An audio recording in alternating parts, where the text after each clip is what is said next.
आवाज news, true voice. आदाब नाज़रीन, आवाज न्यूज चैनल पर आपको खुशामदीद। इल्लारेड्डी में वाक़े साईं बाबा मंदिर के पुजारी के फर्जंद वैभव कुलकर्णी ने श्रावण मास की अहमियत पर रोशनी डाली। उनका कहना था कि तमाम महीनों में से सबसे मुक़द्दस माना जाने वाला महीना भगवान शिव का महबूब महीना है। वैभव ने कहा कि जो भी श्रद्धा से शिव की पूजा करता है उसकी मुरादें ज़रूर पूरी होती है। श्रावण मास इबादत, रिवायत और अकीदत का हसीन इम्तिजाज है। నా పేరు వైభవ్. మేము ఇల్లారెడ్డి నుంచి సాయిబాబా టెంపుల్లో పూజారిగా చేస్తున్నాము. ఈ శ్రావణ మాసం అనేది ఎంతో ప్రాధాన్యతతో కూడుకున్నది. శ్రావణ మాసం ప్రాధాన్యత, విశిష్టత, పాటించాల్సిన నియమాలు మీరు మన ఆవాజ్ ప్రేక్షకులకు ఒకసారి తెలియజేస్తారని. మనం ఏది కోరుకోవాలనుకున్నా, ఏది సంపాదించాలనుకున్నా ప్రధానంగా కావాల్సింది మనకు అనుగ్రహం. అనుగ్రహం అనేది లేకపోతే ఎంత తపస్సు చేసినా, ఎంత చేసినా మనకు అది అంతా వృధాయే.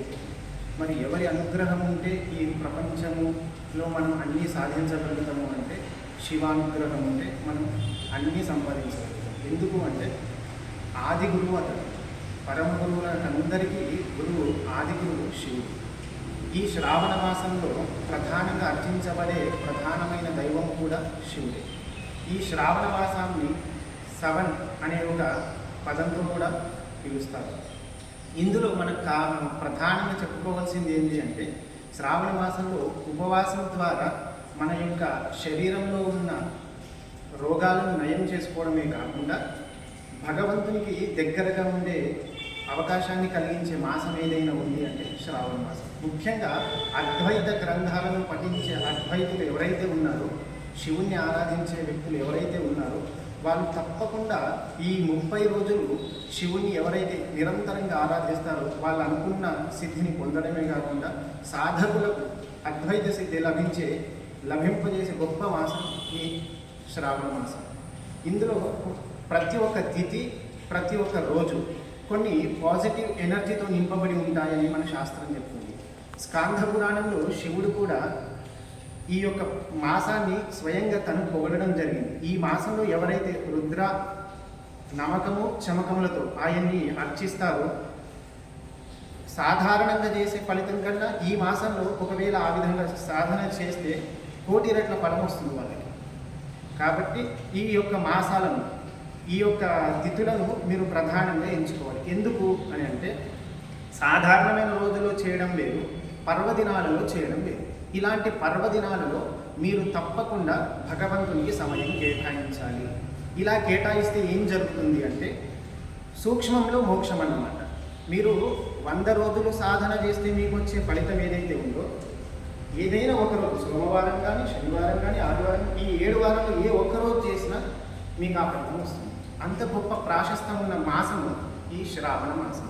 కాబట్టి ముఖ్యంగా సాధకుడు ఎవరైతే నేను సిద్ధి పొందాలి, మంత్రసిద్ధి పొందాలి, శివానుగ్రహం పొందాలి అని అనుకునే ఎవరైతే ఉంటారో వాళ్ళు ఈ శ్రావణ మాసాన్ని వృధా చేయకూడదు. నియమాలను పెట్టుకోవాలి. ప్రతినిత్యం శివార్చన చేయాలి. శనివారం కానీ, సోమవారం కానీ, ఆదివారం, ఏ వారమైనా మీరు తీసుకోండి. ఆ వారానికి సంబంధించిన ఏ దేవతలైనా మీరు ఆరాధించండి. అన్ని దేవతలలో ఆరాధించబడేవాడు శివుడే. కాబట్టి ఏ దేవుడు మీకు నచ్చినా ఆ యొక్క దేవతను ఆ యొక్క వారం రోజు మీరు ఆరాధిస్తే ఈ శ్రావణ మాసంలో ఆ పూజను స్వయంగా శివుడే అందుకుంటాడు. కాబట్టి ఈ మాసము సాధకులకు అత్యంత శ్రేష్టమైన మాసం అని చెప్పబడుతుంది. మరి ఎలా పాటించాలి? ఏ విధంగా మనం శ్రావణ మాసం ప్రాశస్త్యం తెలియజేసి ఏ విధంగా పూజ చేయాలి, ఆ పూజా విధానం? ఇప్పుడు కొంతమంది నిత్య పూజ చేసుకుంటారు ఇంట్లో. నిత్య పూజ అంటే నార్మల్గా అభిషేకం చేయడం, బొట్లు పెట్టడం, నైవేద్యం పెట్టడం, వెళ్ళిపోవడం. అది చేసినా సరిపోతుంది. ఎవరైనా ప్రత్యేకంగా చేసుకుంటాం, మాకు సమయం ఉంది అని అనుకునేవాళ్ళు ప్రదోషకాలంలో అంటే ఈ 6 గంటలు, ఈ సాయంత్రం పూట ప్రదోషకాలంలో రుద్రాభిషేకం చేయడం ఉత్తమం.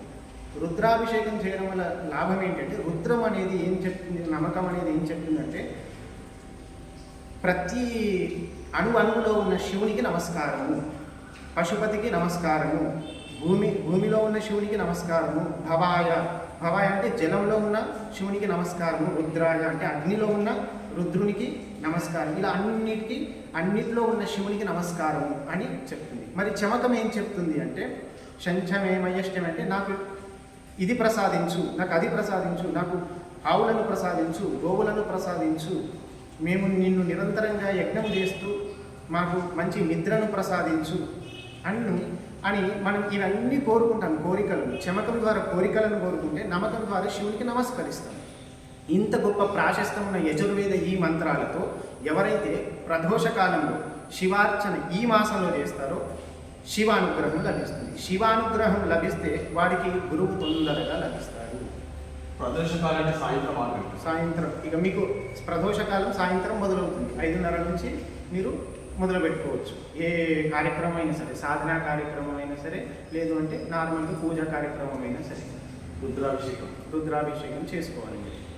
అది కానీ అది కూడా చేయలేని వాళ్ళు ఉంటారు. శ్రావణ మాసంలో భగవంతుని మార్గం పొందాలనుకుంటారు. సూక్ష్మంలో మోక్షం అన్నారు కదా, ఆ సూక్ష్మంలో మోక్షం కూడా ఏ విధంగా చేయొచ్చు ఇవన్నీ?